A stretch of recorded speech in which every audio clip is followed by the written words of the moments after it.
আসসালামু আলাইকুম। আমার ফার্মের কাজ শেষ করে আমি গেলাম হাটে। আর হাটে যাওয়া হয় না, আমার ফার্মের কাজ থাকে, প্রেশার বেশি থাকে, সেজন্য যাওয়া হয় না। আর আজকে আমি ফার্মের কাজ শেষ করলাম, শেষ করে গেলাম। যাওয়ার পর আমি গেলাম উদ্দেশ্য একটাই, আমাদের কোরবানির কিছু গরু আছে, ওইখানে বিক্রি করব। আর এই হাটে আমরা গরু বিক্রি করি, ঠিক আছে। আর দ্বিতীয় কথা হলো, আমাদের এই হাট সপ্তাহে 2 দিন হয়, শনিবার আর মঙ্গলবার হয়।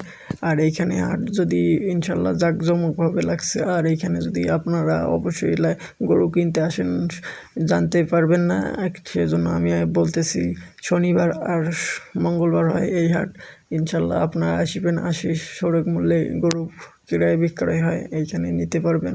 আর এই হাটের কথা বললাম, উদ্দেশ্য একটাই, আমি এই হাট থেকে সবসময় গরু ক্রয় বিক্রয় করি, সেজন্য এইখানে সঠিক মূল্যে বড় বড় গরু পাওয়া যায়। সেজন্য আসবেন, নিয়ে যাবেন, ইনশাল্লাহ আপনারা ভালো মানের গরু পাবেন, গাভী গরু ইনশাল্লাহ।